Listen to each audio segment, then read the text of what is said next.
এখন আমি কুল মাখা করব। কুলগুলো ভালো করে ধুয়ে নিচ্ছি।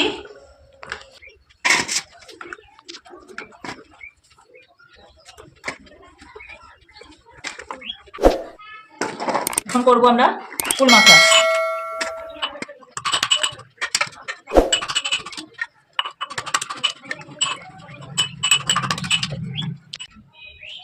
এরপর আমি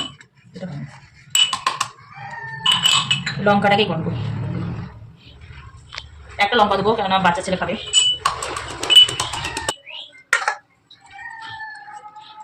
কুলের সাথে দিয়ে দিলাম লঙ্কা।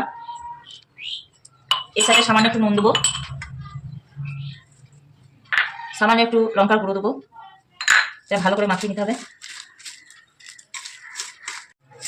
এর আমিষ খেয়ে বলবে কেমন হয়েছে, কেমন হয়েছে।